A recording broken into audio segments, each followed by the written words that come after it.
Oh, well, hello there. Welcome back to our discussion on race and racism. Uh, let's continue with this exercise and let's talk a little about some examples, right? We talked about a couple of these. Going shopping without being followed, right? Having that same sort of experience um, that other people might experience, but you don't because of who you are. Not having concern about financial institutions being able to access a car loan or a house loan, not being redlined, right? Living in a community that's automatically going to experience um, rejection based on where you live. Um, Seeing your race being represented differently in the media, right? How are you um, experienced, right? We talked about um, mugshots, criminality on the evening news, who is being displayed as the criminal versus the happy family man versus the villain as a cowboys and Indians, right? Who is the hero? Who is the bad guy, right? And we see that in things like media with cop shows, who's portrayed as the bad guy. Having things like language or clothing or educational traits that are attributed to your race, right? Your language, your speaking patterns, your clothing. Do you dress, are we talking about style here? Fashion. How does that impact your ability to get a job or interact with the police? Or do you have access to clothing? Say you get arrested for something or get a parking ticket and you have to go to court. Do you have a nice pair of clothing to go to court in? Or do you have access to something that allow you to do that? Or do you have to go in just your normal everyday clothes? And if you do that, how is that going to be perceived by the judge, right? If you show up looking poor, then that's also looking disrespectful. Are you going to be treated the same way? Not being concerned if you get pulled over or harassed by police, right? Uh, I don't think I've ever had a bad interaction with a police officer, and I've had a number of interactions, but they've never been bad. Um, Oftentimes they're educational, right? Have a conversation with an individual. Oh, hey, this is what's going on, right? So that's a reality. Not having that expectation, not getting immediate service, right? Or being bypassed because of your race, right? And there's a lot more things that can be indicators of how people are going to be, um, how people are going to treat you based off of your race. Race and class. Now, this is also important to think about because, again, even if you become, say, like wealthy in your community and you are African American, you still might be treated differently, right? Because people have that ideology of who actually has wealth, right? And it's not oftentimes perceived as being someone that is of African American descent or Hispanic descent, right? So even if you do have a lot of money, have that wealth, you're still not oftentimes treated as having that same sort of class as someone that is white and has that privilege, right? And then we can also sort of link all of this to um, concepts of poverty. Okay, and poverty is oftentimes the thing that links all of this kind of stuff together and that how different people are going to be treated. Now we know that poverty doesn't just impact one race or another, right? We know that there are a ton of poor white people out there and they experience poverty and they experience a lot of the same things that um, minorities might experience as well. Not to the same degree, because many of them can still go in and experience um, uh, and have access to, again, better resources just by attitude of the practitioners, the bankers, the doctors, and those folks might have an easier time just dealing with them just a little bit more. But poverty has a huge part of this. It plays a major part in how people are going to respond to people. And when we talk about poverty, it's not just about material wealth, but it's also about educational wealth. It's about cultural wealth, right? Having access to the resources that can get you out of poverty. So all of those things becomes really important to pay attention to when we're thinking about race and culture. All right, so as a conclusion to all of this, right, do anthropologists see a biological difference between the races? No, we don't, right? We are one race, we are the human race. Those biological differences are essentially skin deep, right? And is there so that we could evolve to better suit our environment in different parts around the world. Race is a constructed cultural phenomenon and is treated differently around the world. Race isn't something that just exists. We create it. It is a fiction. When we come right down to it, the concept of race is fictional. Okay, we create categories in which we try to understand the world. We see something and we want to understand that thing, and so we create reason behind it, right? We make those observations and then put those observations into a box so we understand that. And when we think about even just the concept of race, the differences between humans, right? That in itself is a created context, right?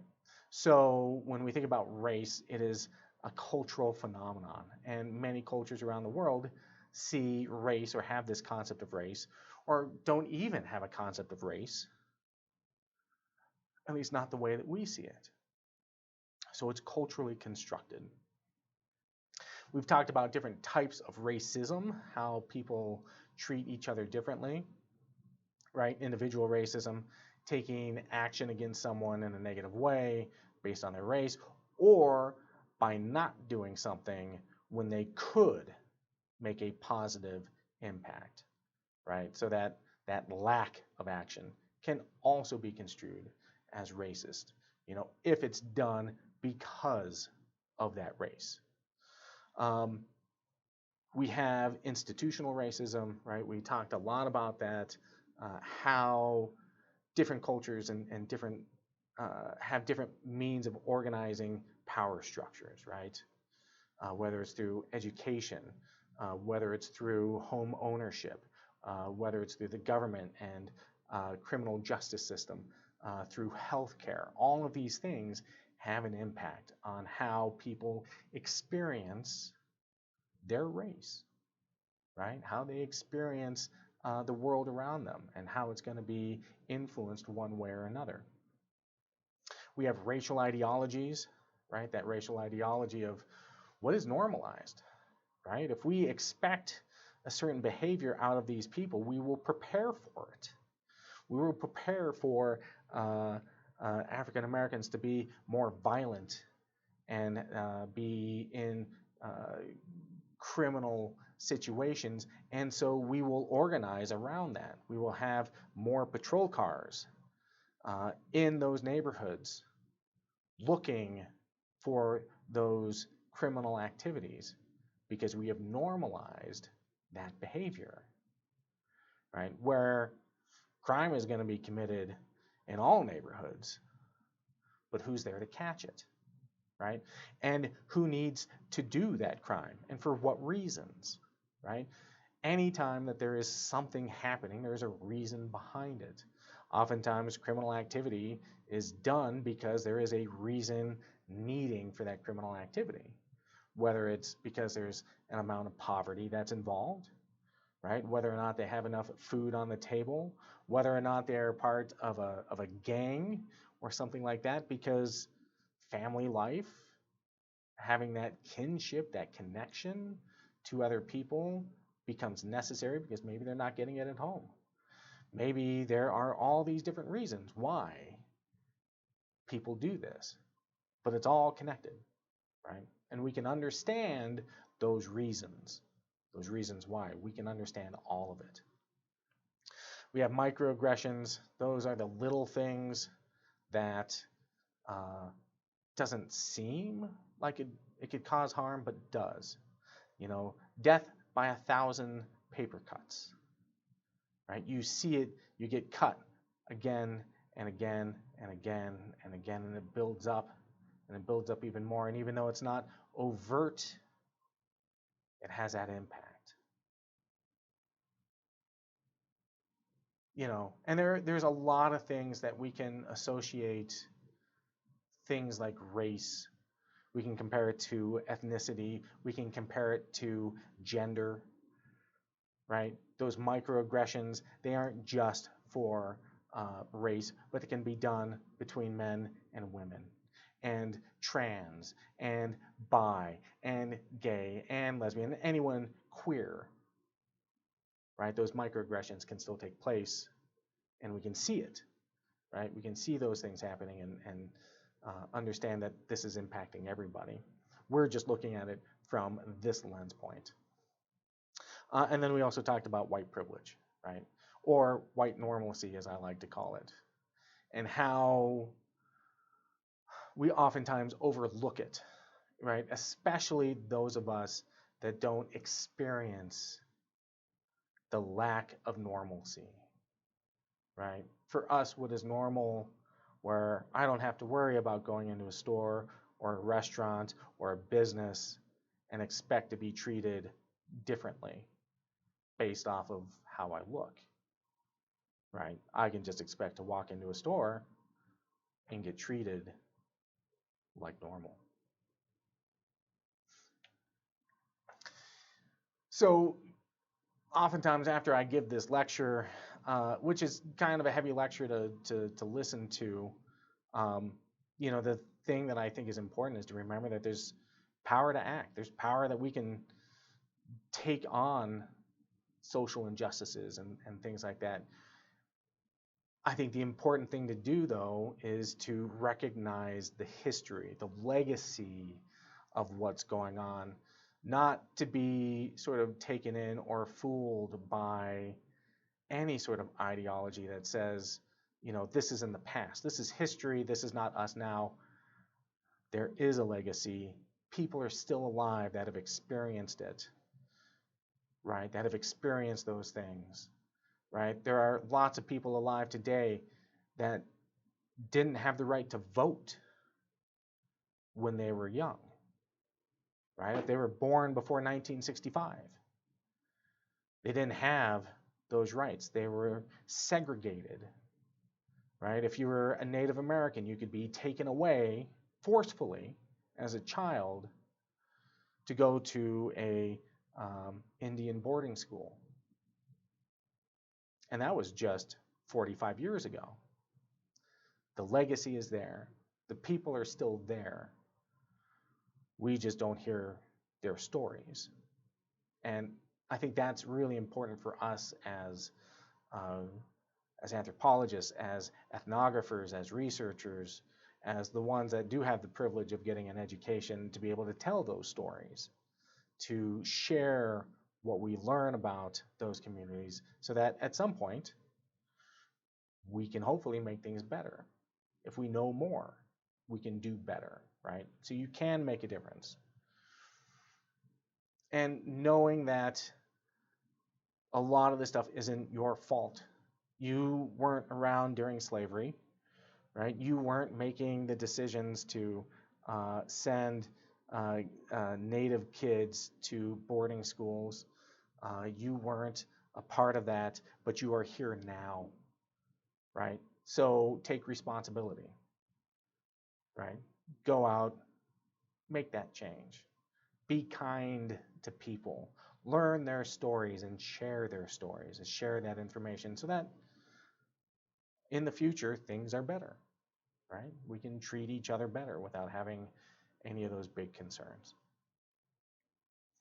Okay, that's it. So, um,